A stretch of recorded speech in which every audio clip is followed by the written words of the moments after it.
Okay, you have job invites. How much money do I have? Holy fucking shit, I got a shit ton of money. This is going to be enough money for me to buy that shit for mod. Oh my god. Hell yeah. And we just got, okay, so we got done with Vincent's missions. Vincent is completely done. We can either do Gerald's or Dax. I'm not going to do Dax's anymore. Dax is fucking wild. I'm not doing his missions. I don't care. I don't like shooting up the damned, and I do not like shooting at women. Like, the fact I shot at women that were, like, a part of the damned just because, like, I had to, don't like that. Do not like that at all. Boy, if you hit my car, I will beat your ass. I know. You work really hard, and you travel a lot, and you're married. Huh? Hello? I wanted to confirm that your compensation is in your account. And of course, to congratulate you again on a successful operation. Our efforts to derail the Cluckenbell cartel's efforts were indeed effective, but it won't be long before they and their corrupt counterparts in the LSPD rebuild their little enterprise. Each and every time we knock them back down, I'll ensure it's worth your while. Effenberger out. Okay. So, I need to go to a store. There's one actually up the street.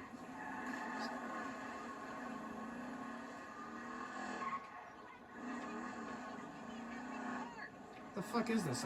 Rolls? Looks like it. I didn't know they had Rolls Royces in this game.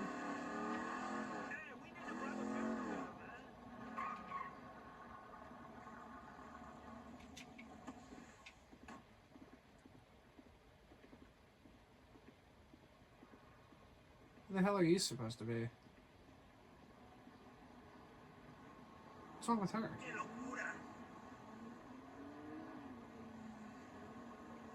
Nice dress. You're going to buy something? Yes? No, I'm here to deposit. Okay, I know the drill. I don't know why he always says that. Yes! Okay, cool. So, I want to go do mods thing then. Hell yeah. This happens at least once a week. I'm sure this happens at least once a week. No, we're fine.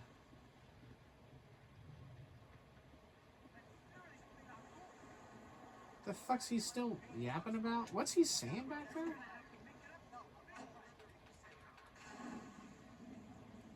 I want to hear what he's fucking yapping about. Go around. Go around. I want to hear what this guy's still yapping about.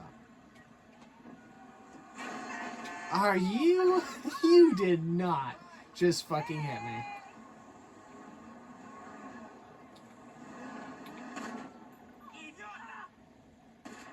What the fuck?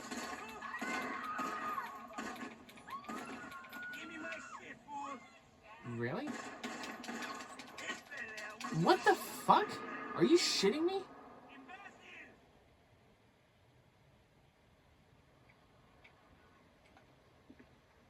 No. No.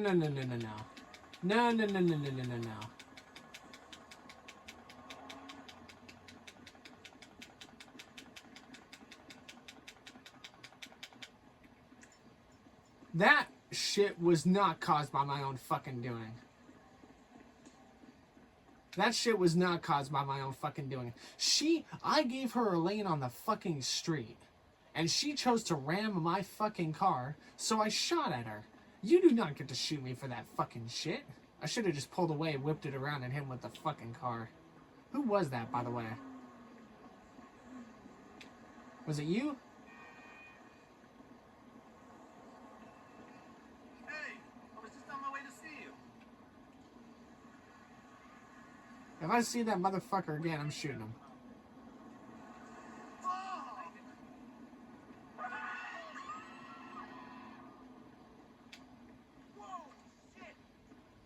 Is it you? No, not you. I see that motherfucker again. I'm gonna beat his ass.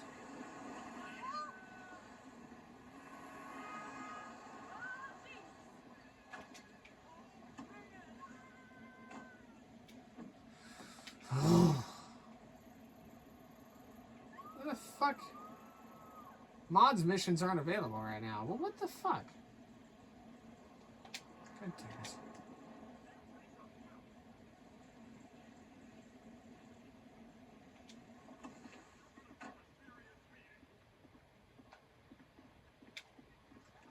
Don't think I didn't see you. Yeah, don't think I didn't fucking see you.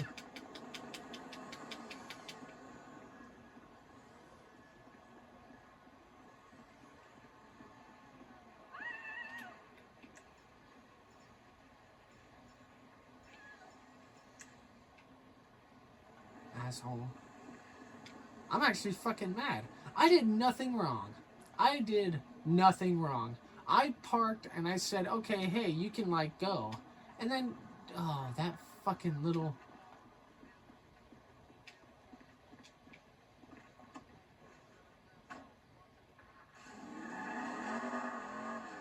You stupid little fucking bitch.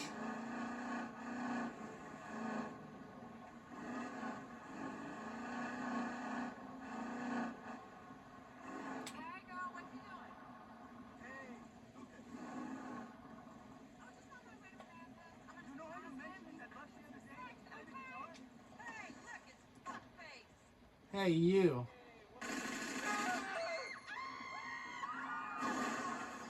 Okay, really?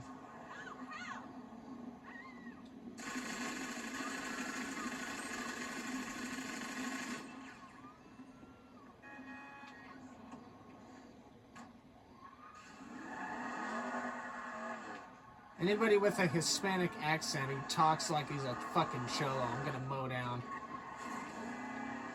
I know these videos have been normally me being tamed, but I don't fucking take kindly to people like mugging me and shooting me. I'm glad I deposited my fucking money because that shit pissed me off.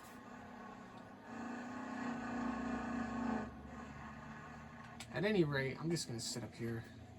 That was some bullshit. Alright, now that we've gotten done with his missions, is mods available? No, but I guess we should go up here and fucking do them anyway.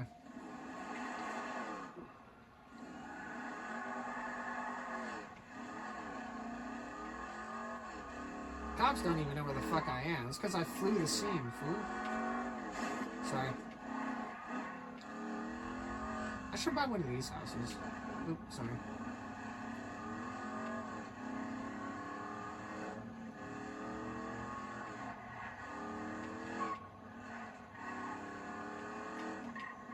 Sorry.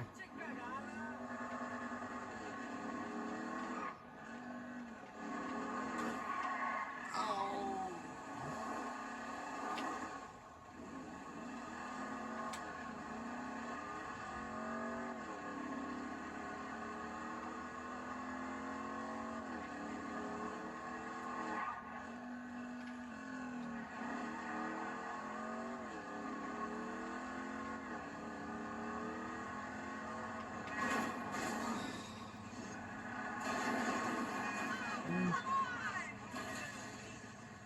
You a girl? I'll let you go. I think you're a girl. I won't shoot you. I was getting ready to, man. I'm like, do not give a fuck right now. I want to go read murder mysteries. Or I want to do mods missions at least. Maybe we should do Lamar's and see what the hell that dude's up to. Vincent's got done. UL papers are done.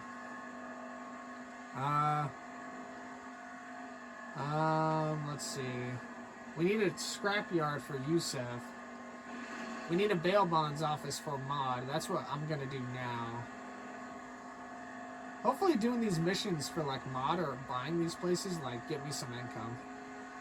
Cause I don't want to be making a purchase of something here and not getting any money from it. We're not doing Dax's missions anymore. I don't like fighting with the Lost. I don't like shooting women.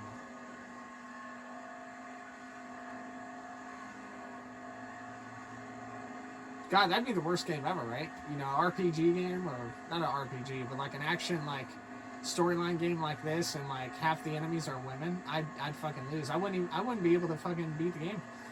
I'd have to get to a point where it's like, okay, I have to kill this girl boss. That's not gonna happen. Sorry.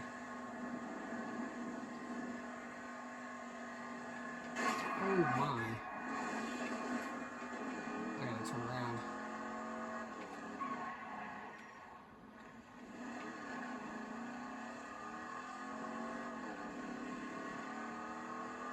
Maud is like over here somewhere, so.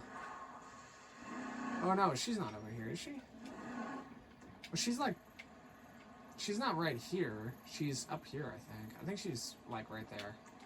Okay, we'll go and take a look.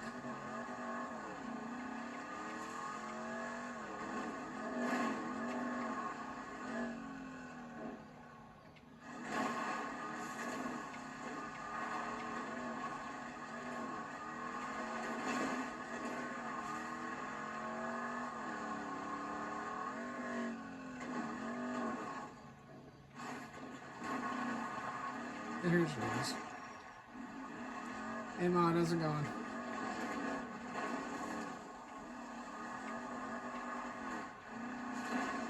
Okay, well, that's what I get, right? Alright, cool. Alright, now I guess we just kind of wait. I guess. I don't really know. She's not up here. What's this? Street dealer? The fuck is that? What does a street dealer do?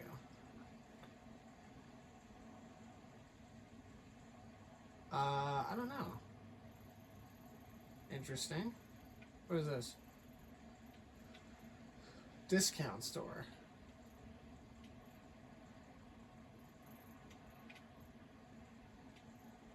Stash house. I don't know what that is. What's this? G's cash? What the fuck does that mean? I don't know. Yeah, I don't know. I guess we'll just wait. I could go talk to the street dealer, see what the fuck that dude's about. Or I could just sit and not do anything for a minute. Ouch. Did anybody respond to my thing on Minecraft?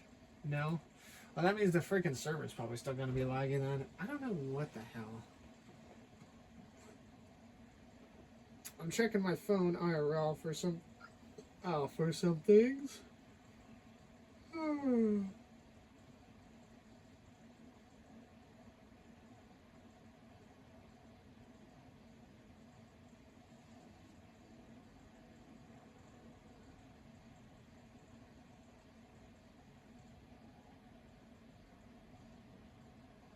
Let's see. All right, let's job list. No.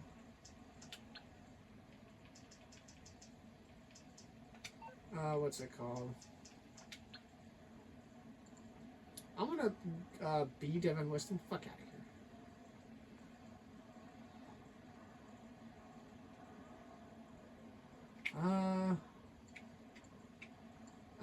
I guess it'd be media and entertainment, right? Life Invader, Fame or Shame. Maybe it's not. Fashion and Health?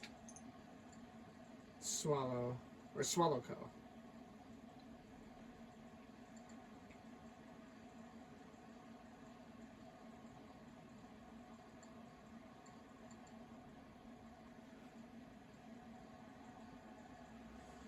I don't know where there's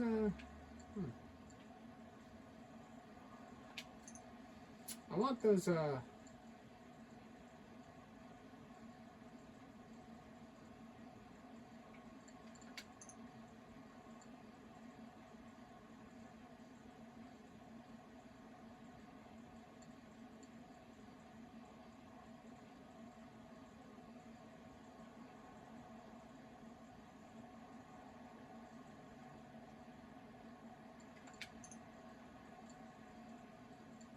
oh, here we go. This is what I wanted to freaking read.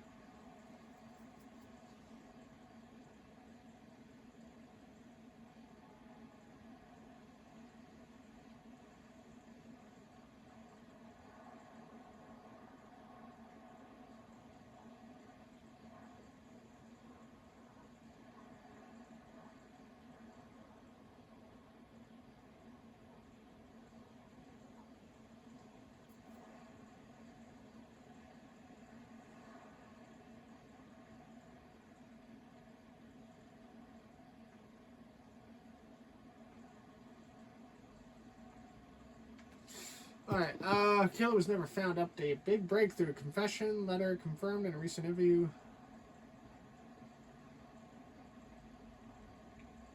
Alright, let's see. How do we, oh yeah, here we go. Biography. Let's read. The media circus that followed Lenora's death portrayed her as a lascivious harlot who preyed on men and dressed in a way that was asking to be killed. What the fuck? But this is neither consistent with the facts nor the masturbatory image I'd like to keep of her. Okay. Leonora Johnson was born on August 29th, 1952 in the Midwest. Wow, so she would be 72 right now. 73, actually. She's actually 2 years younger than my dad, or 2 years older than my dad. That's crazy. Her father, Harold, worked as a plucker in the local chicken farm. Her mother, Eileen, as a slopper at the local dairy farm. So it's safe to assume her expectations for life were set fairly low. A sloppy plucker, or some other rural thing, a sickly child. She suffered chest problems for many years. Mostly as a result from the heavy smoking so in vogue at the time. Lenora was a quiet, unremarkable student whom one of her teachers described as the kind of early physical developer and late mental developer that got a lot of attention from all the boys and certain faculty members. Oh, I see. So she developed physically, not mentally. Huh. At the encouragement of her uncle, or possibly to get away from him, Lenora left school at 15 and hitched her way to Los Santos with dreams of becoming a movie star or model. After working as a waitress for a few months, it didn't take long for Lenora's childlike naivete and stunning good looks to catch the eye of a wolfish entertainment industry types. And she soon became a common face of Vinewood Party Circuit and Casting Couch Circuit. Vinewood Party Circuit and Casting Couch Circuit. What are those? I wonder if I could read about those. By the early 70s, she was getting regular work in print ads, television commercials, and minor movie roles. After a scene-stealing turn as a wisecracking disabled prostitute in the 1973 film Realm Runner. Oh, hey, I think I have that movie poster on my bedroom wall, actually, or it's in my house somewhere. I remember that name somewhere. The Los Santos shepherd described her as a pretty face to watch without perhaps much spark in the eyes, and shortly before her death, she was allegedly a frontrunner for a leading female role in The Many Wives of Alfredo Smith. Who knows how bright her future could have been if that pretty face hadn't been severed from her perfect body. That fucking sucks. What we know. The murder did not happen at the scene. The body had been cleaned and posed like a gruesome piece of art. Lenora's head had been decapitated. Her face was missing features. Her hands and feet had been removed, apparently while still alive. Good lord. She was posed such as that her feet were her hands and vice versa. Part of her left thigh had been severed and positioned next to the body with the word ham written on it. A star had been drawn on the back of her in cigar burns. Her breasts had multiple incisions. Reporters arrived at the scene hours before police did, trampling all over the unusable forensic evidence. Oh, the usable. That fucking sucks. The autopsy stated that Lenora was a redhead with blonde pubic hair, neither of which were natural. 5 feet 4 inches, so she's 5 feet 410. Wow, 5 feet 410, and she was in her 20s. That's pretty light. Because 5'4" is not small. That's like kind of as average height in America. I think for a girl is 5'5". I think. I could be wrong. Green eyes. There were very faint signs of sexual intercourse. So whoever killed her slept with her initially, right? Sensational press coverage attached intense public attention to the case, with few lunatics confessing to the crime just to get their picture in the papers. That's typical.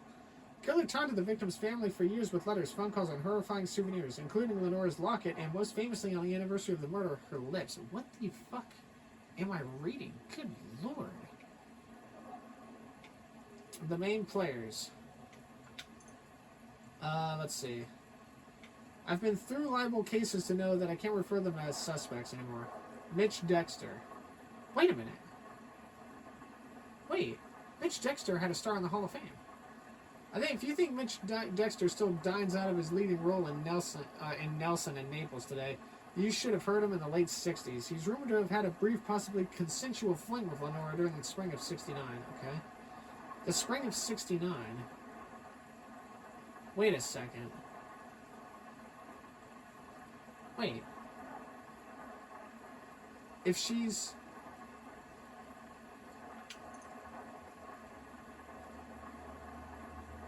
Oh my god.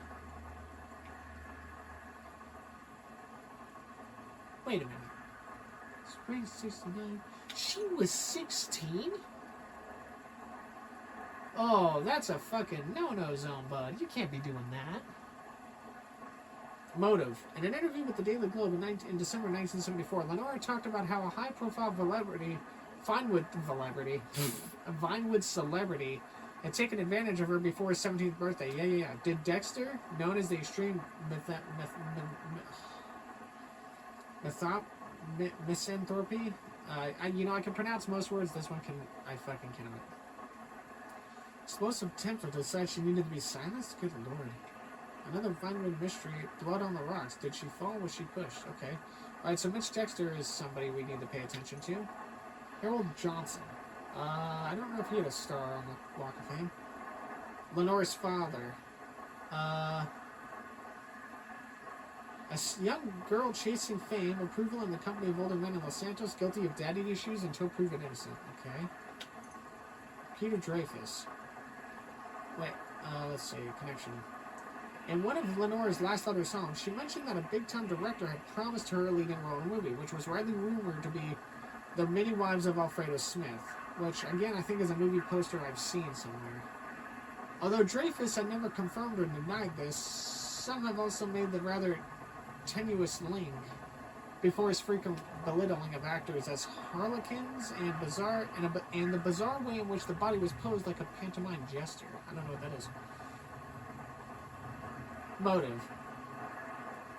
A heavy drug user in the 1970s with a twisted mind and an obsession with the macrame as art? Ooh. Everett Rogan.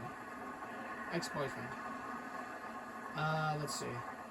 Lenora briefly dated Everett, a casino croupier, in 1972. I don't know what the fuck's going on around me, but it sounds intense. Motive. Acquaintances of the couple say that Rogan was consumed by jealousy and paranoia about Lenora's many rich and famous male suitors. In the entertainment industry, she broke off the relationship after 2 months when he started following her to work and weeping during sex. Weeping during sex? What the fuck? Police records show that she had to take out a restraining order. Ooh. Okay. Johnny Sutton, a creepy janitor in Lenora's apartment building. A 300-pound man with the mind of a 5-year-old girl, he was always going to be an easy target. When the investigation quickly hit a dead end, the police tried very hard to pin the murder on Sutton, but even though they got him to confess over 20 times in exchange for lollipops, the charges never stuck. Yeah, he probably didn't do it. He would lack the mental capacity to... No, okay, let me just roll through this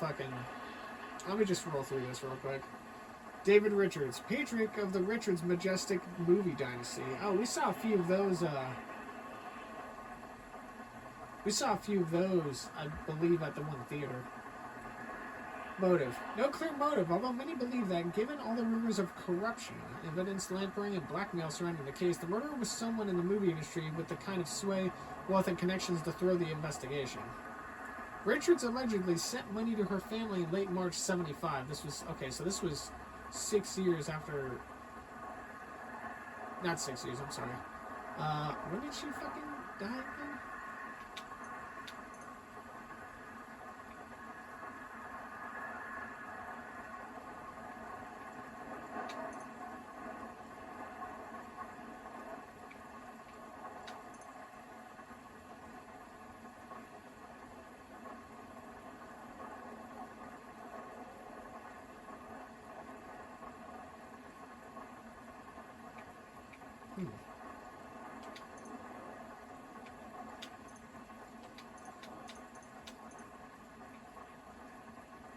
Okay, so apparently he sent money to her family in late March 75, which also seems very suspicious, especially in the light of the new information concerning his knowledge of a confession letter. But Leonora had appeared in a number of Richards' majestic productions, and he was always known for his kind-heartedness and generosity. Okay. Solomon Richards. Leonora had appeared in the movie Rum Runner in 73, which Solomon produced. Richards Jr. and Leonora had a much-publicized falling out over some disparaging comments she made about him during interviews after the release of Rum Runner. Many have focused in on an angry statement from Solomon made to reporters. 2 minutes of hamming it up in a wheelchair and suddenly she thinks she's got talent? I've seen Brisket with more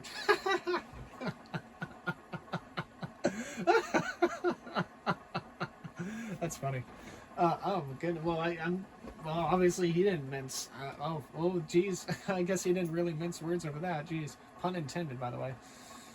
And the possible connection to the unique messaging that the killer chose when staging the body. Maybe also had a reason as to why his father Maybe also a reason why his father spoke of a confession later, but wouldn't name the murderer.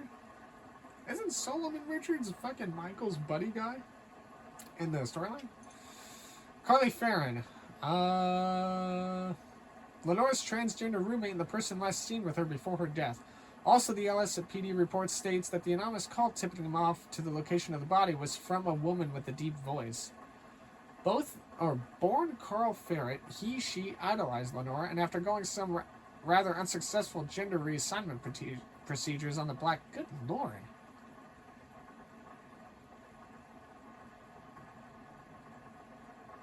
Okay, so Carly idolized Lenora, started dyeing his hair, her, I guess, red, dressing in her clothes and wearing tampons. Did he want to be her?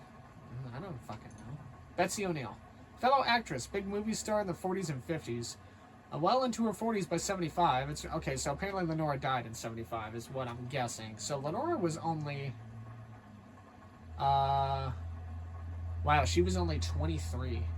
Or, yeah, she was either 22 or 23. Jesus. That's very fucking young. It's rumored that she was passed over for a main part in The Many Wives of Alfredo Smith in favor of Lenora. Health hath no fury like a past her prime Bollywood actress scorned. Ooh. Jessica Barlow. Supposedly Jessica's best... Or, I'm sorry. Supposedly Lenora's best friend from high school. Although Lenora's parents have no memory of her. That's weird. Capitalized massively off her death in the press and played her in the 1984 porno version of The Murder, Leonora Johnson. Leonora what? Oh, so she was somebody that like got a lot of capital and value after her death. In the 84 porno version? So there was a porno made after this woman after she died? That's pretty fucked up. Jeff Campion. That's me. Motive. Lenora's murder consumed me on such a destructive level that I briefly became a sucker myself during the 80s, especially after my ex-wife went public with my navel fetish. 3 polygraphs and a sworn alibi letter. I was released with the consolatory crime scene photo that holds pride of place in my sex cave to this very day. Okay. Well, I don't really know. I wonder if we could figure this out. Alright, let's see if we can get to the bottom of this murder. Let's take a look. Let's see if we can get to the bottom of this. So, what's it called? I'm not used to this fucking, what's it called? This chair. This is a gamer chair, and it has, like, freaking shoulder, like, blade areas. I'm not used to chairs like this. The chair is really comfortable. I'm just not used to it. Alright, so this is what we know. We know that the murder did not happen in the scene. Lenora's head had been decapitated. Her face was missing features. Right. Okay, so this is apparently her body. Hands and feet had been removed, apparently while still alive. Now, who the fuck would kill her while she was still alive? Ham? Star had been drawn on her back and cigar burns. Wait a minute. Cigar burns. Ooh, okay. So this means that the person who killed her most likely smoked cigars, which means this is probably not any of the girls. Her breasts had multiple incisions. I can't really get a good picture of her. I can't really get a good picture of her breast area. I don't know what kind of incisions we are looking at here. Reporters arrived on the scene hours before the police did. Now, see, how the fuck did that happen? How did the reporters arrive there before the police did? Autopsy stated that she was that Lenora was a redheaded with blonde pubic hair, none of which were natural. 5 foot, 4 inches tall, green eyes. So apparently, whoever she was, okay. So we for sure think that a guy did this because there's no way a girl did it. I've never really seen a girl smoke a cigar, and if there was feigned sexual intercourse, more than likely it was a guy. It doesn't say anywhere that she was bisexual. It just says that she it just says she partook in a lot of sexual stuff at a young age. But it doesn't say anywhere in the biography that she was bisexual and or known to be pan with a female lean. Sensational press coverage attracted the intense public attention to the case. Lunatics. The killer taunted the victim's family for years with letters, phone calls, and horrifying souvenirs. So, Lenora's locket was famously the anniversary of her murder. Her lips. Okay. So, so the killer knew her family. Okay. So let's move on to, this is what we know. Let's look at the suspects. Mitch Dexter, in an interview with the Daily Globe in '74, Lenora talked about how a high-profile violent celebrity had taken advantage of her before her 17th birthday. So this one's interesting because supposedly this Mitch Dexter dude,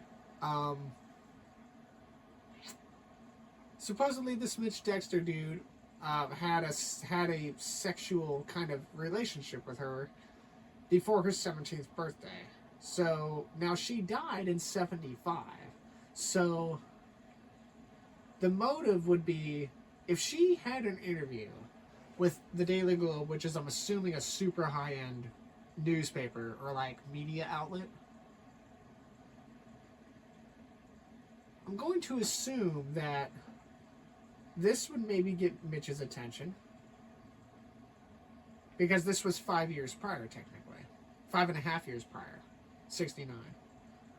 So, and in 74, she would have been 22 at the time. Okay. But is that it?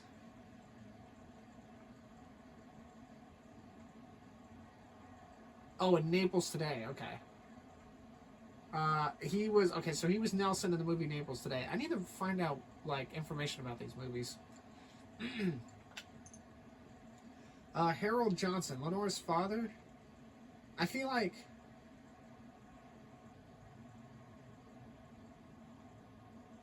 this is such a, I don't know. This has more water than this one.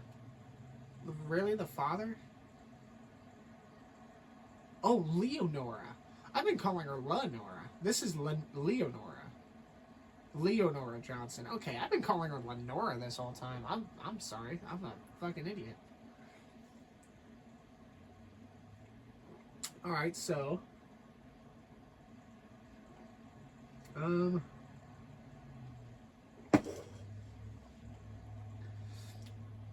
young girl chasing fame, approval, in the company of older men. Well, didn't she? Hold on. Let's go back to the biography.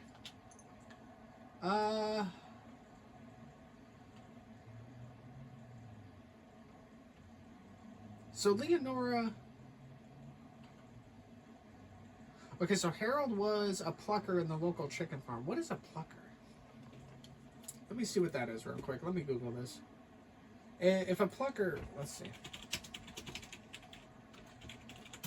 Let me see. What is a plucker? Let's see. A plucker is a tool or machine that removes feathers, hair, or wool.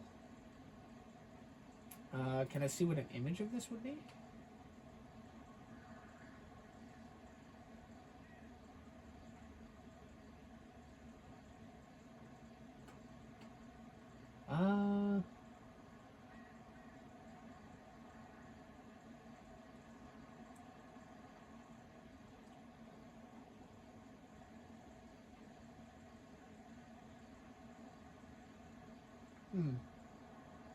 I don't really. So a chicken plucker is somebody that uses this.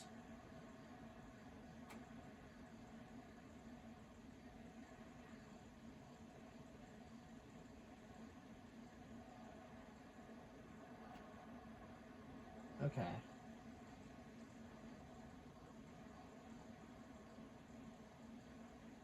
Okay, so a plucker is, I guess, somebody on a ranch that would handle the chickens or other animals, or animals like on a ranch, to prepare them for meat and or for selling. So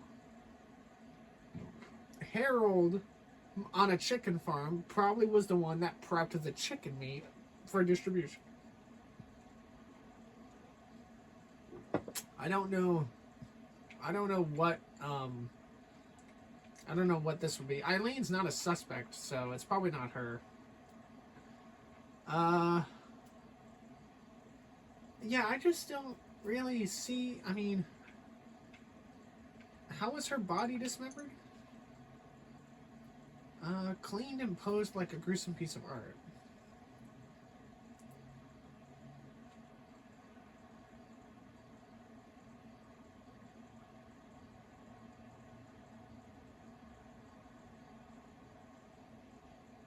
I don't think the dad. I don't think the dad did it. I don't think Harold Johnson's a suspect. Mitch kind of has motive, but I don't think Harold did it. I don't think Harold did this. Peter's. Let's see. In one of Lenora's last letters home, she mentioned that a big-time director had promised her a leading role in the movie, which is widely rumored to be The Many Wives of Alfredo Smith. Now, did that movie? I need to find out if that movie ever got made. Because if that movie got made, then who was the person that took Leonora's role before she was killed? Or after she was killed? Because if that movie... Huh. Okay, hold on. Although Dreyfus had never confirmed or denied this. Oh, so Dreyfus was the director of this supposed movie, but he neither confirmed or denied it. Some have also made the rather tenuous link between his frequent belittling of actors as harlequins and the bizarre way in which the body was posed like a pantomime jester. I don't know what a pantomime jester is. What is that? I'm going to Google that.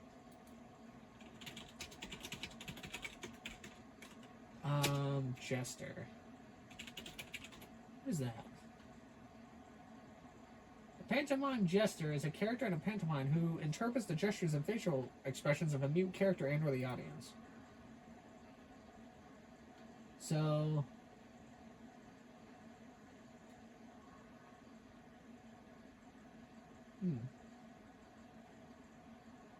so kind of a mime, right? More or less.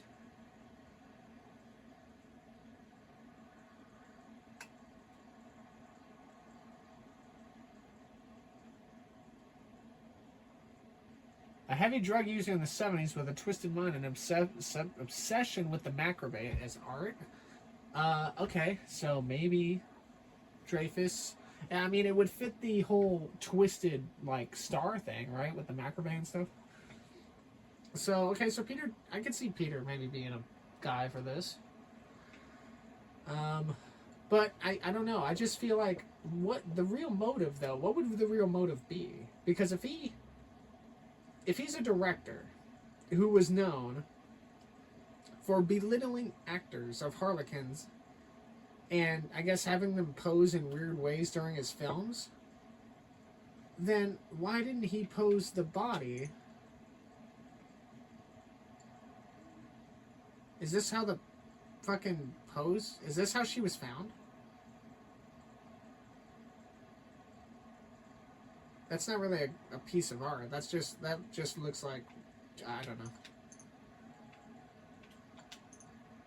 We'll read this one too, but I want to figure out this one real quick. I don't think Harold did it. Peter, oh man, I don't know. Maybe? Mitch definitely is the best suspect so far.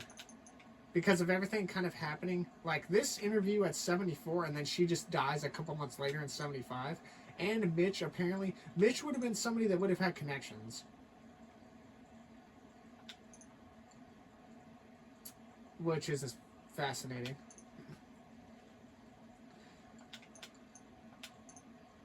I like how that's got smaller text. Everett Rogan. Ex-boyfriend Leonora dated briefly in 72. Acquaintances of the couple say that Rogan was consumed by jealousy and paranoia about Leonora's many rich and famous male suitors in the entertainment industry. See, here's the thing. If the latest thing we get out of Everett is a restraining order in 63 and nothing else since then I feel like he would have just fucked off, right? Like, I don't know. He definitely would have had motive, jealous and envy, but if she broke off, well, I don't know. I feel like this is way too, like, this is sending a message. This isn't some kind of revenge kill. Like, if Everett was the guy that did this as an ex-boyfriend, he wouldn't do this. Like, he's not going to sever her hands or feet or anything like that. He's not going to put this cigar fucking thing on her back. Now, and also, I don't believe for a moment that in 75, 2 years after the breakup, that Leonora would have let Everett get that close enough again to her to where he would sleep with her. I don't think she would allow that. I don't think so. I don't think she would do that. This person had sex with Leonora possibly like an hour or so before she died. Supposedly, that's what the evidence says. Yeah, here we go. See, there were very faint signs of sexual intercourse. I don't think Everett did this. I don't think Everett would have, like, if he's weeping during sex, first of all, I feel like he'd be too emotional. Now, again, if Everett did this, if Everett wanted to kill Leonora, I think this would have been a much traditional killing, like a choking, or like smothering with a pillow. Not what the fuck ever this is. So I don't think Everett's the guy. I don't believe him. I'm gonna tune him out. I don't believe so. I don't think Harold did it either. All right, so we have Mitch and Peter. Everett, I don't think so. This right here is kind of the red flag. So I don't believe he. Yeah, I don't believe that. I don't believe it. If she had a restraining order, if he bothered her so much to where she had to get a restraining order, I don't think 2 years, year and a half after, whenever, in 75, I don't think, because the restraining order is still active, I don't think she lets him get close again. I don't think so. I don't think it happens. Let's move on. Johnny Sutton, creepy janitor in Leonora's apartment building. Oh yeah, this guy, I don't think he did it. He lacks the mental capacity to. This murder was to send a message. It was not some belittling thing. So, also, we have to remember in the evidence that the killer, who was never found, kept sending photos and or like pictures of her locket or whatever. I'm guessing this her locket right here. So of the 5 suitors so far, we only really have 2. We have Mitch, Peter, and that's it. So let's take a look at everything else. David Richards. Let's see.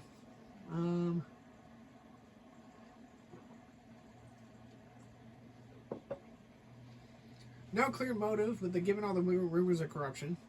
Okay, so David apparently was rumored to have power and connections. So blackmail, evidence tampering. Richards allegedly sent money to her family in late March of 75, which also seems very suspicious, especially in the light of new information concerning his knowledge of a confession letter. But Leonora had appeared in a number of Richards' majestic productions, and he was always known for his kind-heartedness and generosity. Okay, so David... Okay, so Leonora had done work for David. Right? So David... back then apparently he was the guy that had a lot of wealth and connections, so he if there was potential to throw an investigation into turmoil, he definitely would have known how. But the red flag for me on this is there's no real reason as to why he would do this. Richards sent money to the family in late 75. Which means... Okay. So he had sent money to her family in 75. I guess shortly after her death. And he also knew about a confession letter?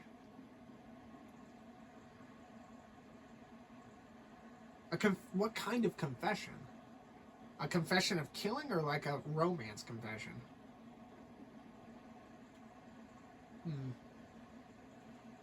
The context of a confession letter is frustrating, because a confession letter could be a bunch of different things. It could be a how I truly feel about you kind of thing, or it could be a hey, I did this and you never knew about it kind of thing, and I feel bad, I'm sorry.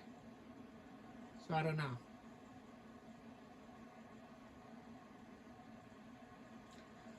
Richards sending money to her family in 75. That could be, and look, if he's known for his kindheartedness and generosity, he could have done this for any number of reasons. The funeral costs, hey, I feel this is the money or the revenue that I made off the movies that she was in, you can have it kind of thing, you know? I just don't think David does this. I don't think David does this. He's got the power. He probably has the intellect. But does he have the means? There's nothing bad around here. Okay, so if the murderer was someone in the movie industry with that kind of sway, I guess it would be David, but why? David doesn't really, so the guy that wrote this, I guess the last suspect, he kind of writes this like David could be a suspect.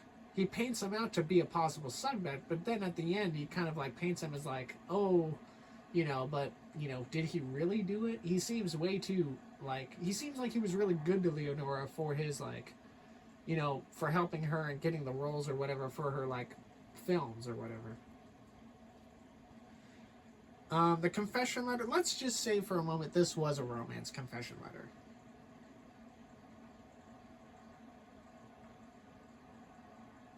Is Richard... Okay, here's a new angle I'm going to pitch to kind of counter-argument against myself. Is David somebody... Okay, so David's close to Leonora, right? Like, the two know each other. Would David be the kind of guy to sleep with Leonora? Given, what he would know about her, vice versa. That's something I'm now trying to angle.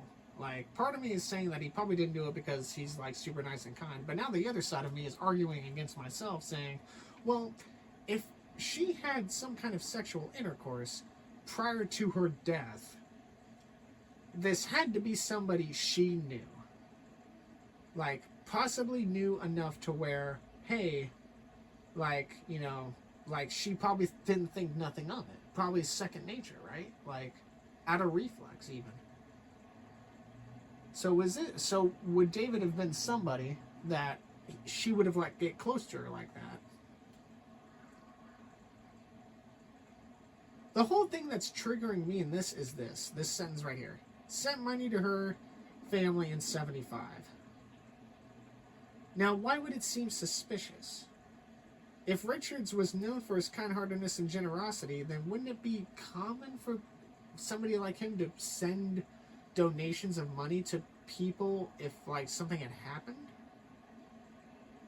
This sentence and this last sentence are kind of, contradictory. Because this guy writes it oh, it's really suspicious he sent money. Oh, but he was known for his generosity. That doesn't make... This is weirdly written right here. But if it is a romance confession letter, then that would kind of push the notion that she may have led him, that she was probably close to him and maybe they slept together. I don't know. David, I have as a question mark. I think Mitch definitely has a lot to lose. Who was the other guy I was thinking about? Peter. But I don't know if Peter did this. But the whole macabre as art would be, I guess... I wish there was more motive besides this one sentence. So, Mitch would have the means because of blackmail and or, you know, getting exposed because she's underage. And while he's probably in the prime of his movie career, Peter would have probably not a lot to lose, but he's just very weird. He freaking belittles actors and actresses and fucking has weird tastes in the whole pantomime thing and the whole whatever the hell macabre arts or whatever. So he, you know, he not necessarily has motive. He's just maybe kind of a psycho. Okay, so the father didn't do it. Everett didn't do it. I know Johnny didn't do it. David Richards I have as a question mark. Let's move on. Solomon Richards. So this is the guy that Michael is buddy-buddy with. So let's take a little gander at see what Solomon's got. Leonora had appeared in the movie Rum Runner in '73, which Solomon produced. Well, that's not really much of a connection. That's just one movie that he produced. So Richards Jr. and Leonora had a much publicized falling out over some disparaging comments she made about him during interviews after the release of Rum Runner. Many have focused in on the angry statement that Solomon made to reporters. 2 minutes of hamming it up in a wheelchair and suddenly she thinks she's got talent. Oh. Oh.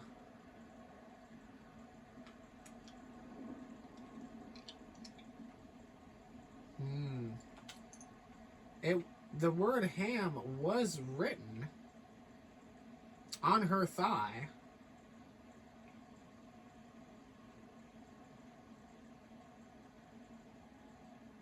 Okay. That's a key piece of evidence right there. The context seems fucking pretty gnarly. Actually, wait a second. Wait a second. Wait a second. Hold on. Let me go back and read up on someone. Okay, look. Check this out, right? Let's pitch this angle. If Richards Jr. and Leonora had a much publicized falling out, then that means the people who followed this falling out would have remembered this. 2 minutes of hamming it up in a wheelchair and suddenly she thinks she's got talent. Now, could that be a paint? Could writing ham on the thigh paint Solomon as the guy that could possibly do it? Knowing that they could take this remark he made out of context and essentially paint him as the guy who did it. Possible connection to the unique messaging. Maybe also the reason why Father David spoke of a confession letter but wouldn't name of the murderer? Ooh. Oh, so the confession letter was a confession to the murder. But David didn't name the murderer. But he sent... So David sent... Okay, hold on. So David sent money to the family in March 75. He knew of a confession letter. Didn't name the killer. But here's the problem. Here's the red flag with Solomon. If Solomon Richards and Leonora had a falling out, and he made these kind of comments, despite the hamming it up in a wheelchair, would Leonora let Solomon get close enough to her to like sleep with her? Would she be okay with sleeping with this guy if they had a falling out? Especially it sounded like a really bad one. That's my red flag in this scenario. Even if David... See, I don't know.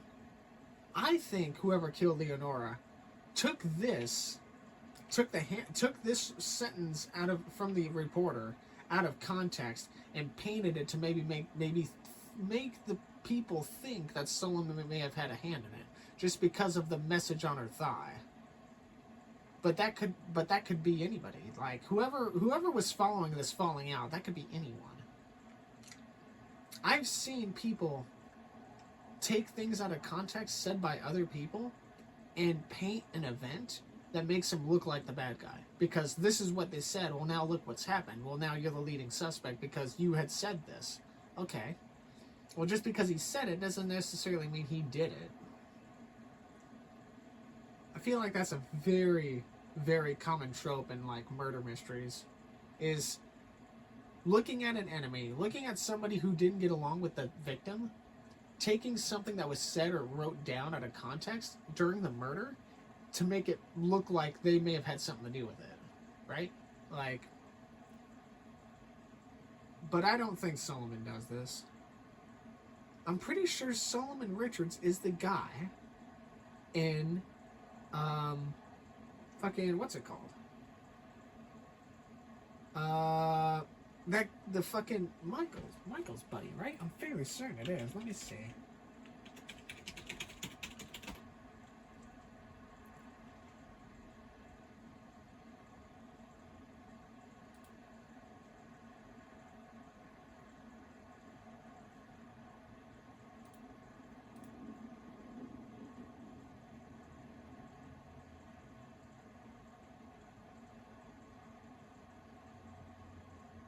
Yeah, see, he's the guy that Michael's buddy with.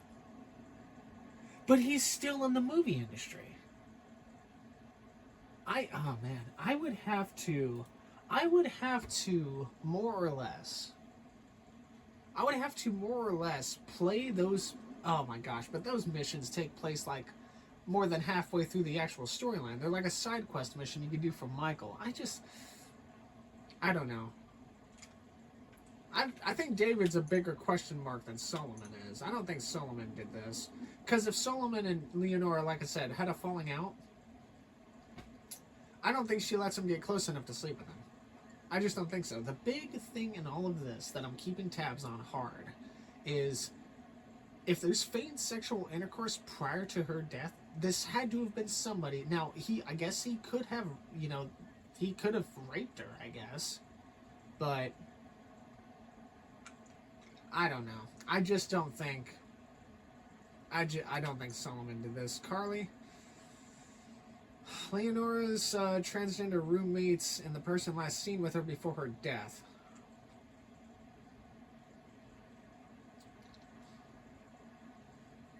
LSPD report states that the anonymous call tipping them off to the location of the body was from a woman with a deep voice. Okay.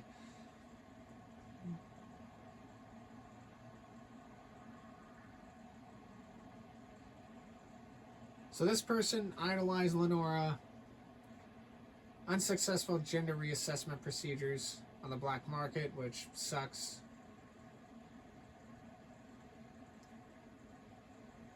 I don't know if Carly had a hand in it. Actually, well, a woman with a deep voice, well, fuck, any woman could, like, mask their voice to be deep. Also, wait a minute.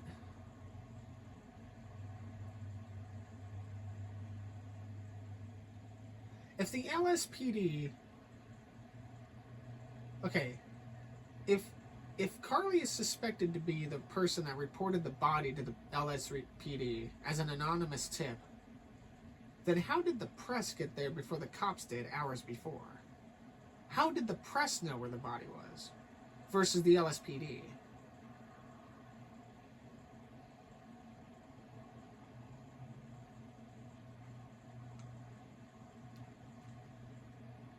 I don't know.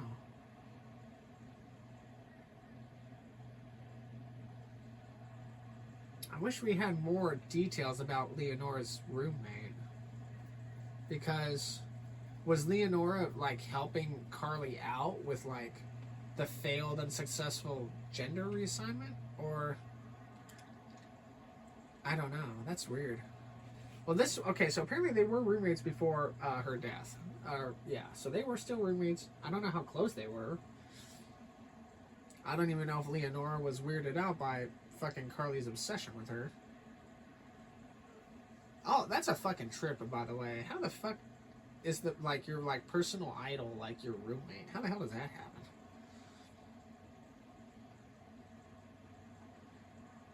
If Carly wanted to be Leonora, would Oh man, the crazed fanatic, right? You know, so obsessed with. Um, isn't that what happened to the girl in Oshinoko? Like she was a talented singer, and she was like raising Ruby and Aqua or whatever, and like one of her like isn't that what happened to her? Like she answered the door and one of her like idolizers or whatever stabbed her just because like he was upset by the fact that she was a mom or had kids or whatever. Like she's, I guess that could be means for motive. I don't know. Mm.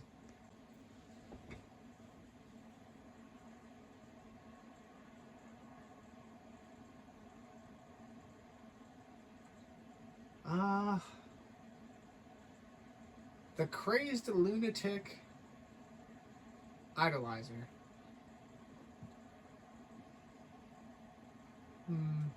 I think Carly, if I had to rank everybody so far, I think Carly would be. So I think Mitch is number one right now. I think Mitch is number one right now because he definitely has motive. I don't believe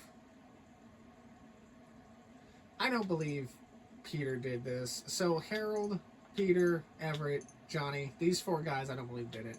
David is a question mark for sure. Solomon, I don't think he did it. Carly, oh man.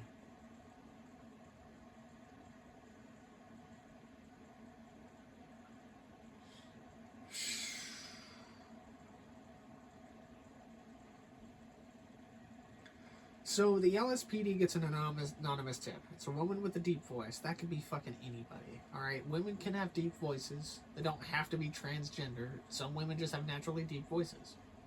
That's just how it is sometimes. It's the luck of the draw.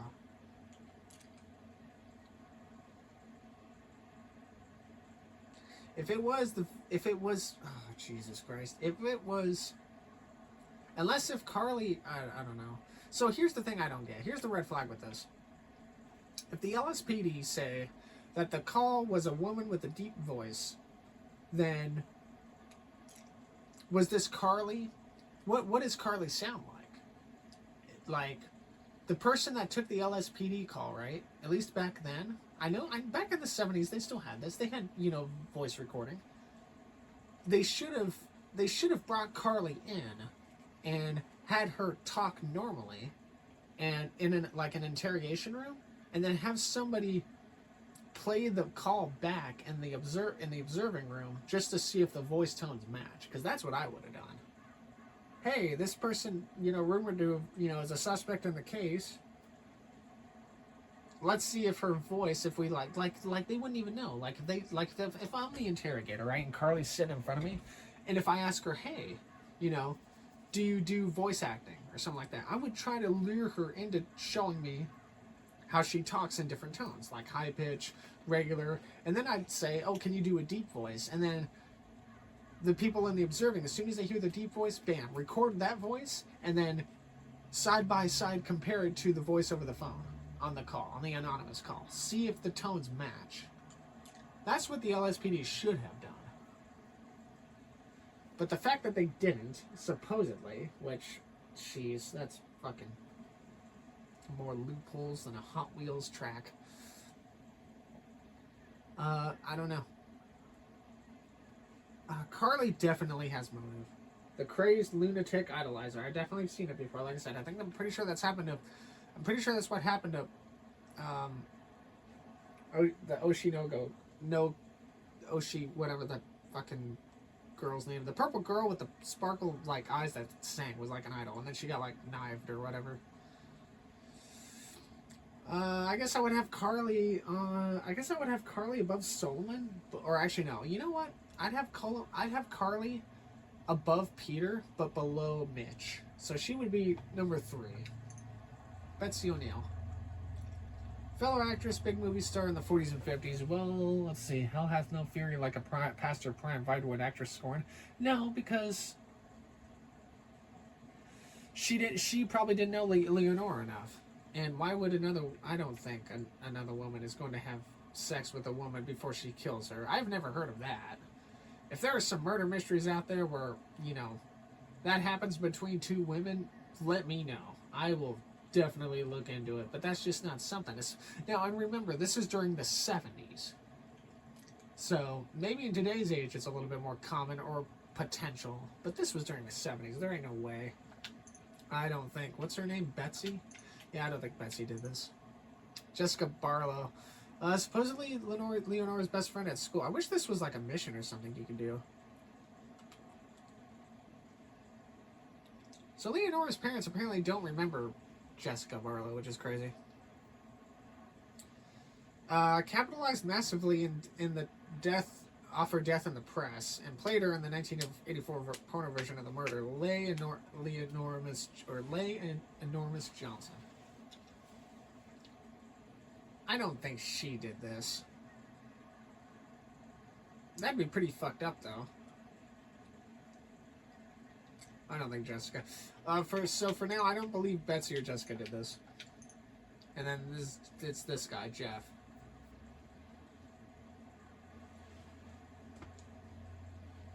I don't know what a navel fetish is.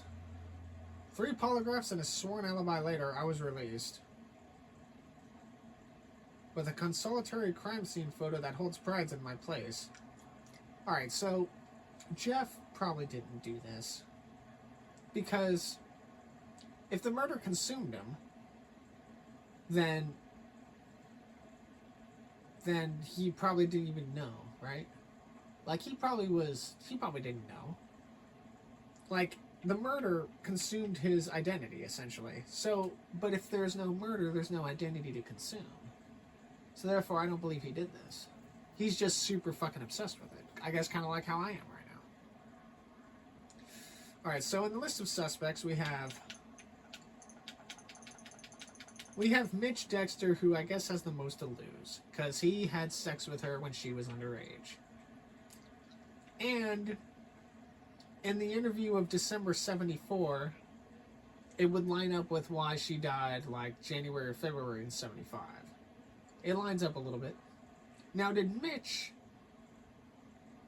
You know what I need to find out, actually? I need to figure out what type of movie Naples Today is. If this is a Richards production, that would mean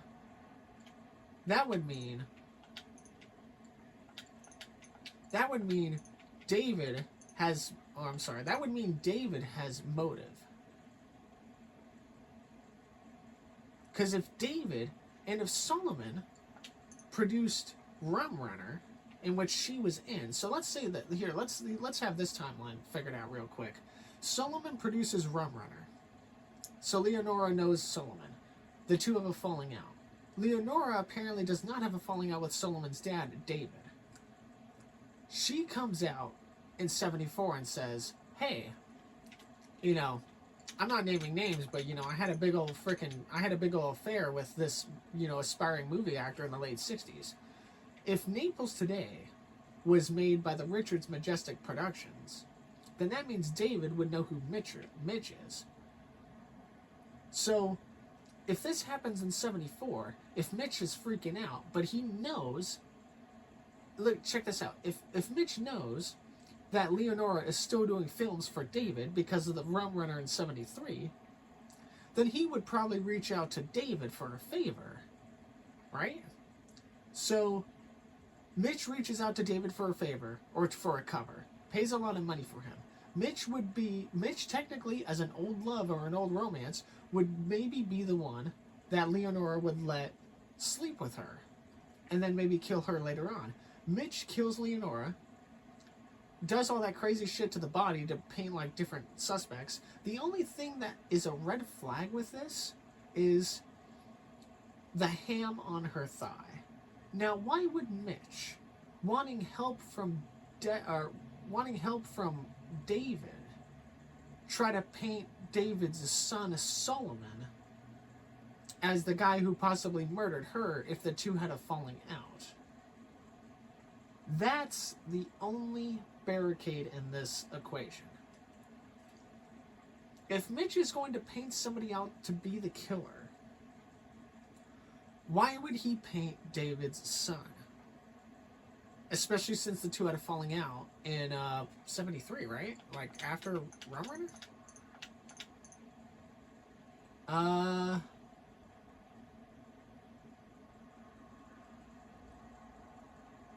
Yeah. So shortly after Rum Runner was made, she comes out, says her displeasure with the film. Solomon comes out, or no, Solomon talks to her about it. The two fall out. A press statement later to reporters, he says this. So, now this is in 73. I need to fucking write this shit down. This is in 73. So, a year later, she's apparently possibly going to get casted to play... okay, when was the apparent film going to be? Okay, so this may have been...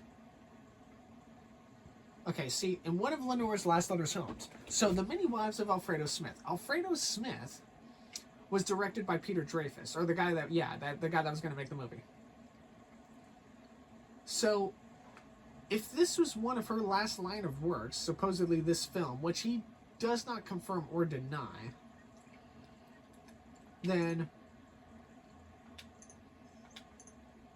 Oh, man. So Solomon had a falling out with Leonora, but Leonora maybe stayed friends with David.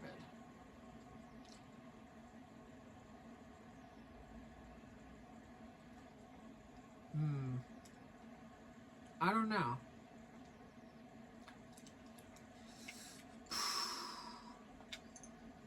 I mean, okay, right now, but it paints a good storyline, right? Think about it,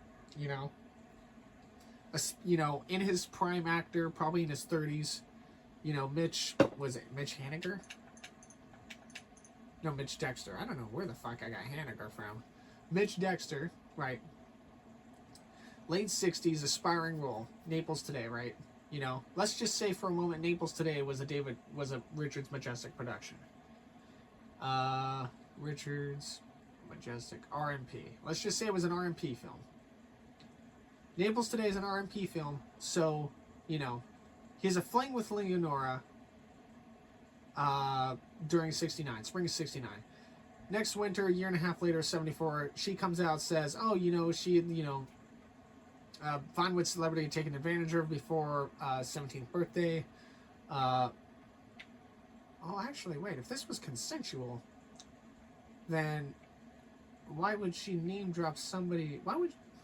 Whoa, wait a minute. Oh, brief, possibly consensual. Okay. Year and a half later, after Rum Runner and after the falling out with Solomon Richards, she comes out in an interview and says, hey, somebody took advantage of me before my 17th birthday, but she didn't name drop anybody. So at this point in December of 74, we're going to assume that she had been casted possibly in The Many Wives of Alfredo Smith film by Peter Dreyfuss. So Peter Dreyfuss sounds like a director who's running his own movie, I guess, company, right? So let's just say for a moment, let's paint that timeline again. Mitch freaks out, knows that if it gets outed at some point, his career's over. Calls up David for a favor. So, he and David maybe exchange the idea around or whatever, float the idea around. Mitch sees Leonora in 75. 6 years. 6 years after it all. Maybe he's apologetic at first. Maybe Leonora's, she's kind of dim-witted. She lets him in, essentially. Lets him back into his life. Maybe they have a romantic night out. So, Mitch and Leonora sleep together again. After it's all said and done, maybe Mitch kills her, disposes of the body. But here's the thing. I don't think if Mitch needs David's help, he doesn't fucking, oh, hey, David, I need your help. Oh, by the way, I'm going to see if I can pin this on your son. I'm like, what? That doesn't make any fucking sense. I just don't think he does that. Mitch would be smarter about this. Mitch would do what he would want to and let David handle the rest.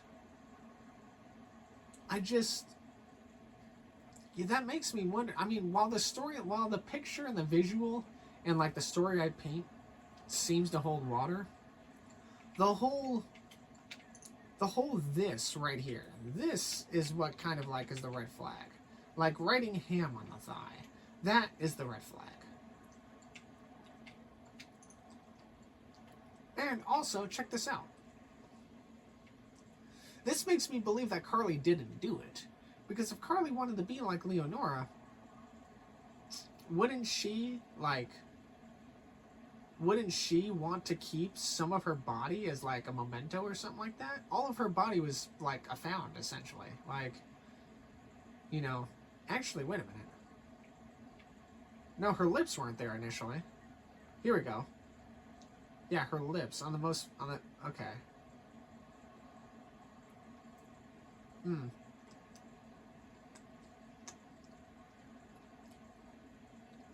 I would like to know the phone calls to the victim's family. Who's talking in those phone calls? I don't know. I don't think Mitch does it. Even though he's got a lot to lose, I don't think Mitch does. I don't think he does it. I don't think he does it. I don't think so. I just don't think he did this. What I need to figure out, though, is what kind of film Naples Today is. If I can figure out what kind of movie that is, that might, like, more or less seal, like, the deal into where I think he did it versus what I don't. Right now, it's a pretty good lean. I'd say it's a 70-30 lean to he did not do this. Also, something else we need to keep in tabs. Not only did they write ham or engrave it on the fucking thigh, which,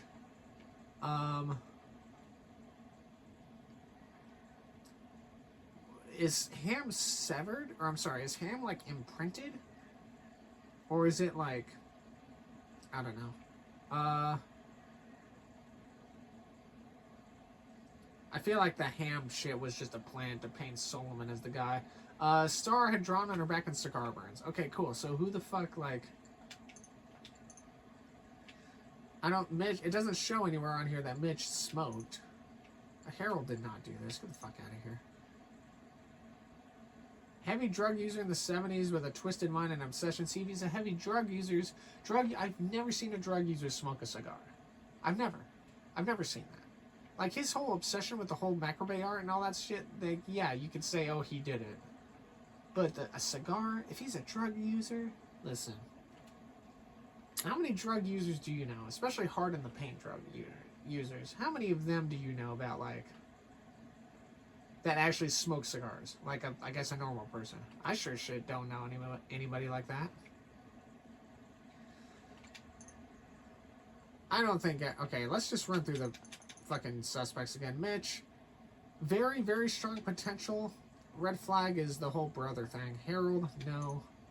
Dreyfus, I don't believe so. Everett, most likely not. No. David, ooh. I don't know if David killed her, but I definitely think he knows more about it than what he lets on. Solomon, I just don't think so. I don't think Leonora...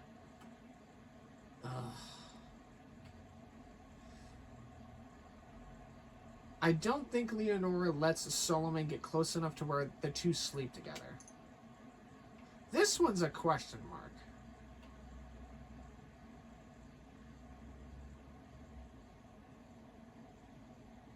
Carly definitely would have had the idolization, like, motive to do this. But I have no idea.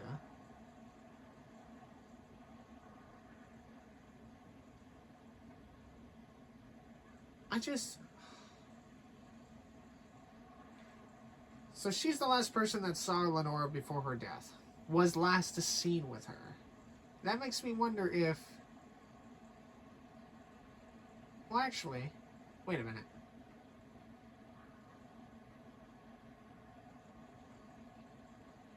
Wait a minute.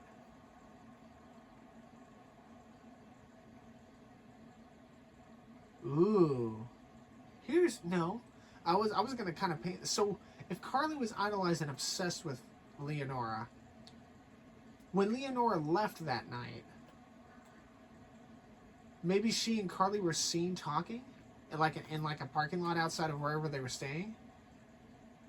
Would Carly have wanted to follow her if Leonora was being vague on where she was going? So maybe Carly saw the murder happen and didn't say anything. It still doesn't explain why the press got there before the LSPD hours before.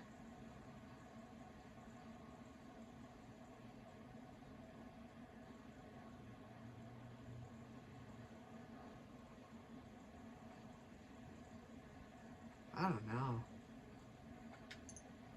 Betsy O'Neill, no. Probably not Jessica. Okay, so my top 3 suspects are still Carly for the obsession, David for the connections, and Mitch for the means. Could have been all 3 of them, technically. But I don't think Mitch tosses Solomon under the bus. I don't think he does. But it's also not,